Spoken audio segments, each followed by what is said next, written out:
Hello दोस्तों, कैसे हो आप सब और स्वागत है आपका एक और नए दिन में इटली से। आज मैं कर रहा हूँ कोमो टाउन को अलविदा और मैं आ गया हूँ ट्रेन स्टेशन कोमो टाउन के, जिसका नाम है कोमो सैन जियोवानी। और यहाँ से मेरी ट्रेन है मिलान सेंट्राले के लिए।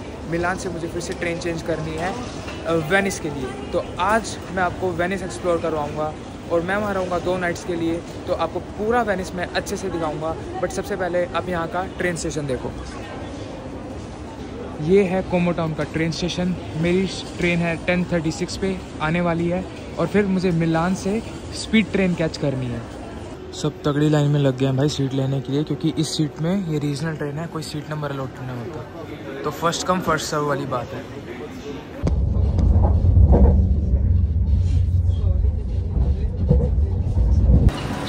मिलान सेंट्राले पहुंच चुका हूं मैं और मुझे जल्दी से अपनी दूसरी ट्रेन पकड़नी है, जो कि हाई स्पीड ट्रेन है। दोस्तों, मेरी 15 मिनट में ट्रेन है और मुझे ट्रेन का स्टेशन ढूंढना है जल्दी से। और इतना क्राउडेड और इतना बड़ा स्टेशन है ना, ये ऐसा लग रहा है एयरपोर्ट है, मेट्रो स्टेशन नहीं लग रहा। और मुझे जाना है प्लेटफॉर्म 8 पे। वहाँ से मेरी है वेनिस के लिए हाई स्पीड ट्रेन और वो मैं आपको दिखाता हूँ। ये मिल गया मेरे को यार, मेट्रो स्टेशन 8। ये देखो, ये रहा वेनिस प्लेटफॉर्म 8। फाइनली मुझे मेरी ट्रेन मिल गई है हाई स्पीड और मैं आपको अब दिखाता हूँ वो कैसी लगती है। देखो, ये ट्रेन है हाई स्पीड ट्रेन, जो कि लगभग 300 किलोमीटर पर आवर की स्पीड से चलती है। और इसकी टिकट आप बुक कर सकते हो ट्रेन इटालिया ऐप से, या फिर यहाँ आके भी बुक कर सकते हो। बट मैं सजेस्ट करूँगा इसकी टिकट आप पहले 1 मंथ पहले ऑनलाइन बुक करो, क्योंकि जिस दिन आपको जाना है उस दिन इसकी टिकट डबल महंगी हो जाती है। यहाँ से वेनिस मुझे लगेंगे सिर्फ 2.5 घंटे हाई स्पीड ट्रेन में। यहाँ से आप एंटर करोगे, मेरा कोच है 6 और सीट नंबर है 17। तो आपको ये चेक करना है सबसे पहले। यहाँ से एंटर करते ही आपको देखने को मिलेगा बाथरूम। यहाँ पे आ जाएगा अपना लगेज एरिया। ये मेरा लगेज है और ये सीट्स। ऊपर आप अपना छोटा मोटा सामान रख सकते हो और ये सीट्स हैं। अंदर ये आपका खाने पीने के लिए अब एक कंपार्टमेंट सा दिया हुआ है। चार्जर्स, भाई ये ज़रूर लेके आना ट्रैवल अडेप्टर। इसके बिना आपका कोई फ़ोन कुछ चार्ज नहीं होगा, ठीक है। और काफ़ी स्पेशियस सीट है, देखो लेग रूम बहुत है। और ये है यहाँ से विंडो, जो कि बहुत बढ़िया व्यू देगी। और फ्रेचिया, रोसा और या फिर इटालो 2 कंपनीज हैं जो फास्ट ट्रेन चलाती हैं। आप इनके साइट पे जाके या ऐप से अपनी टिकट्स बुक कर सकते हो। एकदम टाइम पे चलिए भाई, 11:45 पे चलना था एग्जैक्ट। देखो 11:44 हुए हैं, बल्कि 1 मिनट पहले ही चल पड़ी।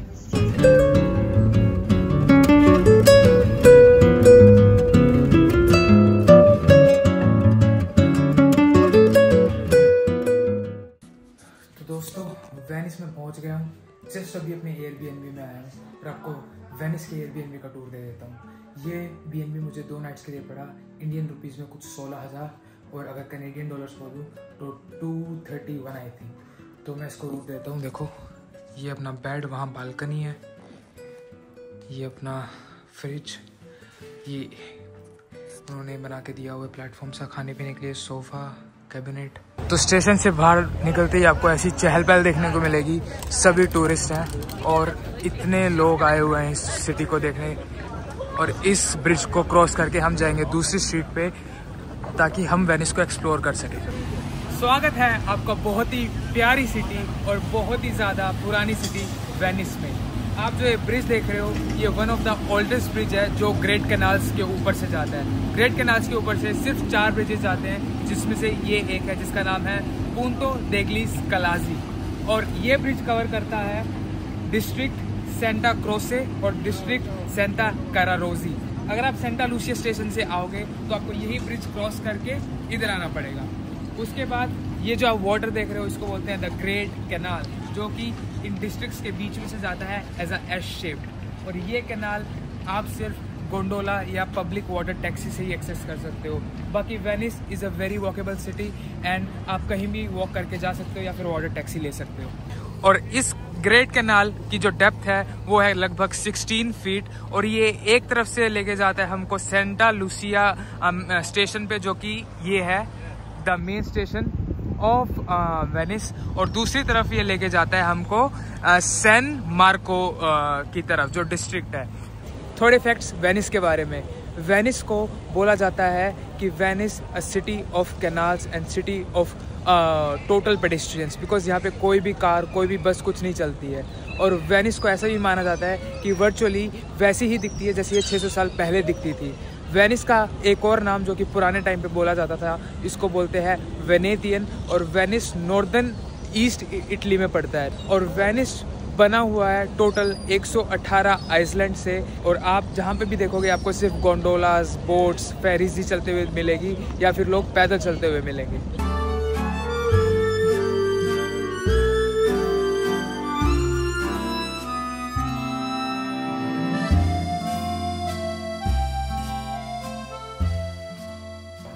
तो ये है वेनिस की छोटी छोटी गलियाँ और बहुत ही पुरानी गलियाँ। आप दीवारों से पता लगा सकते हो कि दीवारें अभी भी टूटी हुई हैं। 600 साल पुरानी सिटी है, तो आप इसका अंदाज़ा लगा ही सकते हो कि कितना छोटा स्ट्रक्चर है पूरे डिस्ट्रिक्ट्स का। ऐसी छोटी छोटी गलियों और बीच में से जाते हुए कैनाल्स को आपने वीडियोज़ में काफ़ी देखा होगा। आज मेरी वीडियो में भी देखो, ये है वेनिस की गलियाँ जिससे सिर्फ गोंडोलाज और वाटर टैक्सीज जाती हैं, और आप पैदल भी चल के जा सकते हो जैसे हम जा रहे हैं और ऐसे लोग जा रहे हैं। बट आपको इन स्ट्रीट्स के बीच में से सिर्फ कैनाल्स जाते हुए दिखेंगे और आसपास बने हुए हैं घर। ये एक गोंडोला आ रहा है और इन गोंडोला का प्राइस है 18 यूरोस फॉर 30 मिनट्स। तो वेनिस की गलियों में बहुत ज़्यादा सावधान रहना यार। यहाँ की गलियाँ ना भूल भुलैया जैसी हैं। एक तो छोटी छोटी है और गूगल मैप काम ढंग से कर नहीं रहा, तो ना कहीं भी निकल जाते हैं, घूम फिर के से सेम जगह पे पहुंच जाते हैं। मेरे साथ अभी ऐसा ही हुआ, बड़ी मुश्किल से बाहर की साइड निकल रहा हूँ मैं, और ये बाहर की साइड का ये देखो, ये प्लाजा देखो। यहाँ से आप गोंडोला राइड्स वगैरह ले सकते हो। ये देख रहे हो, ये सब गोंडोला राइड्स चली हुई है। आप इटली में कहीं भी जाओगे ना यार, अभी मेरे साथ हुआ है ऐसा कि लोग आपको ना रोज़ लेके आएंगे और बोलेंगे कि रोज़ लो, रोज़ लो। एक बंदा था बांग्लादेश से, वो मेरे पास आता, कहता वेयर आर यू फ्रॉम? मैं बोला इंडिया। कहता I am from Bangladesh, please take rose, please take rose. मैं बोला भाई नहीं चाहिए मेरे को रोज़। मैंने बोला मैं मिलान वगैरह सब जगह जाके आया, अब तुम ऐसे ही बेचते हो, मेरे को नहीं चाहिए। भाई हाथ पकड़ के खड़ा हो गया। तो इन स्कैम से या फिर इन एक्स्ट्रा जो ये चीज़ें हैं, इनसे बच के रहना। एक बार में मना कर देना नहीं लेना तो, और ख़त्म करना बात। यहाँ पे जो लोकल रेसिडेंट्स हैं उनके पास भी खुद की अपनी बोट है, और वो देखो ऐसे सफाइयाँ करते हैं अपने बोट्स की, जैसे हम अपनी कार्स वगैरह का ध्यान रखते हैं, ये अपने बोट्स का बड़ा ध्यान रखते हैं। वेनिस की जो पॉपुलेशन है वो है टोटल सिर्फ 2,60,000 पीपल जो यहाँ लोकल रेजिडेंट्स हैं, और मोस्टली 90% जो पीपल हैं वो कैथोलिक हैं, और बाकी जो 10% है वो आई थिंक ज्यूज़ या फिर और एथनिसिटी के बसे हुए हैं। ये आ गया है वेनिस का one of the largest church, जिसका नाम है बेसिलिका सेंटा मारिया ग्लोसेरिया दे फरारी या दा फरारी। और ये यहाँ का बहुत बड़ा चर्च है और बहुत ही पुराना चर्च है, और ये है the heart of Venice San Polo district पे। और इसको अंदर जाने के लिए आपको चाहिए 5 यूरो की टिकट आई थिंक, वो देखो लिखा हुआ है 5 यूरोज़ टिकट। और इस चर्च के साइड में काफ़ी सुवेनियर शॉप्स और रेस्टोरेंट्स भी बने हुए हैं, जैसे कि हमने हर स्क्वायर में देखा, हर सिटी में जो भी पियाज़ा होता है वहाँ पे, जहाँ पे मेन चर्च होता है उसके साइड में ऐसे ही रेस्टोरेंट्स होते हैं। ये पूरे यूरोप में ऐसे ही है, मिलान में भी ऐसे ही था, कोमो में भी, बेलाजियो में भी, वेनिस में भी सेम ऐसे ही है। वेनिस में एक और चीज़ मैंने नोटिस की कि गूगल मैप्स ना ढंग से काम नहीं करता। आई थिंक ये छोटी छोटी इतनी बड़ी बड़ी स्ट्रीट्स में जो वॉल्स बड़ी बड़ी बनी हुई हैं, शायद उस वजह से तो इन्होंने ना यहाँ पे ऐसे डायरेक्शंस लगाई हुई हैं हर जगह जाने की।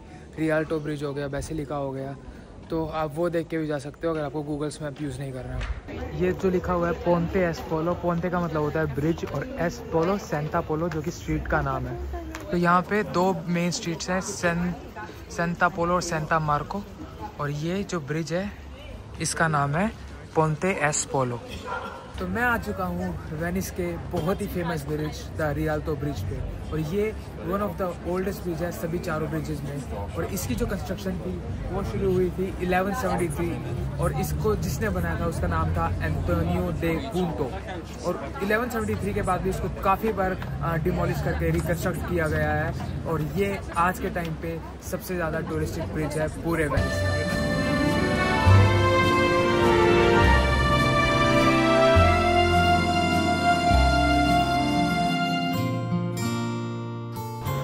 और रियल्टो ब्रिज के नीचे जो अभी ये मार्केट देख रहे हो, दोनों तरफ है इस कैनाल के, एक इधर है और एक उधर है। इसको बोलते हैं रियल्टो मार्केट। और आप यहाँ पे भी काफ़ी रेस्टोरेंट अपना डिनर के लिए चूज़ कर सकते हो और सूवेनियर शॉप्स चूज़ कर सकते हो। तो ये पूरा एरिया सिर्फ रियल्टो ब्रिज और रियल्टो मार्केट के लिए ही फेमस है। तो रात होने के बाद वेनिस की स्ट्रीट्स कुछ ऐसी लगती हैं लाइटिंग्स के साथ। बहुत ही सुंदर नज़ारा लगता है यार। दोनों तरफ लाइटिंग है और स्ट्रीट पूरी जगमगा गई है। कुछ स्ट्रीट्स में जगह जगह ऐसे मास्क की शॉप मिलेंगी और ये मुझे पता नहीं था कि इतने मास्क क्यों लगाए हुए हैं, बट यहाँ पे साल में एक ऐसा बड़ा इवेंट होता है जिस इवेंट में आप सिर्फ मास्क पहन के ही जा सकते हो। तो इसलिए या आई थिंक ये कोई कुछ किसी चीज़ से रिलेटेड है, किसी रिलीजियस चीज़ से ही, इसलिए यहाँ पे इतनी मास्क की शॉप्स हैं। गाइस, ये है पूरे वेनिस का सबसे फेमस और सबसे वाइब्रेंट स्क्वायर, जिसको बोलते हैं सेंट मार्को स्क्वायर। और ये है सबसे फेमस क्लॉक टावर, जिसके ऊपर भी जाके आप पूरे वेनिस का नज़ारा ले सकते हो। और ये है सेंट मार्क्स बेसिलिका, सबसे बड़ा और सबसे सुंदर बेसिलिका पूरे वेनिस का। आप इसके आर्किटेक्चर से ही देख सकते हो ये कितना गॉथिक स्ट्रक्चर है। जो ये सेंट मार्क्स बेसिलिका है, ये डॉजिस पैलेस से कनेक्टेड है। डॉजिस एक उस टाइम का रूलर होता था और ये बना था 829 BC में, जिसको दोबारा से बनाया गया था, रिकन्स्ट्रक्ट किया गया था कुछ अराउंड 1000 BC में। और यहाँ आना और इसके अंदर आपको अगर जाना है तो इसकी फ़ीस है 3 यूरोज़। तो आप इसके अंदर जाके उस पूरे चर्च को भी देख सकते हो। और इस चर्च को रेलिक्स का भी दर्जा दिया गया है पूरे इटली में। तो ये एक बहुत ही बड़ा और बहुत ही अच्छा चर्च है वेनिस में, जो आप देख सकते हो। और मैं अभी अपने सामने इसका नज़ारा उठा रहा हूँ और इसका जो आर्किटेक्चर है वो लाजवाब है यार।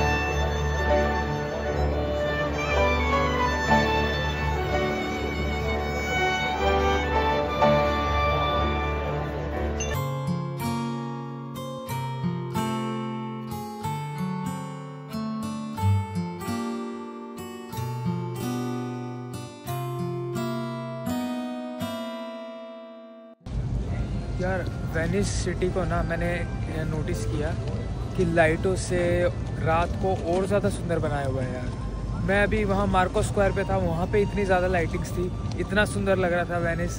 ये उससे आगे चल के थोड़ी सी दूर मैं आया हूँ, यहाँ पे सब गोंडोलास वगैरह लगे हुए हैं, यहाँ पे गोंडोला सर्विसेज भी हैं। और ये एरिया भी इतना सुंदर लाइटिंग से सजाया हुआ है यार। मतलब रात को वेनिस देखने का अलग ही मज़ा है। मैं शाम को दोपहर को आ गया था यहाँ पे, तब अलग एक मज़ा था देखने का, बट रात को ना एकदम रिलैक्स हो गया माहौल। तो रात तक ज़रूर रुकना वेनिस में, ये रात को देखने वाली चीज़ है बिल्कुल। ये देखो यार, यहाँ पे सारे गोंडोलास रखे हुए हैं। ये गोंडोला का पार्किंग एरिया यहाँ से गोंडोला राइड्स। और ये जो बंदे हैं ये गोंडोला से लाते हैं, जो आपको ऐसी सी टी-शर्ट में दिखेंगे। और देखो यार, खूबसूरत नहीं लग रहा है? तो डिनर करने आ गया हूँ मैं। ये एक रेस्टोरेंट है, द मामा ट्राटोरिया पिज़्ज़ेरिया। यहाँ पे मैंने एक पिज़्ज़ा ऑर्डर किया है, जो कि मुझे पड़ेगा ऑलमोस्ट 15 यूरोज़ का। उसका नाम है, मैं भूल गया यार, आप बताते हैं ना, सरतोसा। और साथ में एक ब्रुशेटा, वो 10 यूरोज़ का। तो साथ में ड्रिंक देखते हैं, कोई सोडा वगैरह, वो 6 यूरोज़ का आ जाएगा। तो टोटल बिल आएगा कुछ 15 + 24 और 6 ऑलमोस्ट 30 यूरोज़। बाकी वाइब देख लो यहाँ पे। ये है मामा पिज़्ज़ेरिया, यहाँ की वाइब है।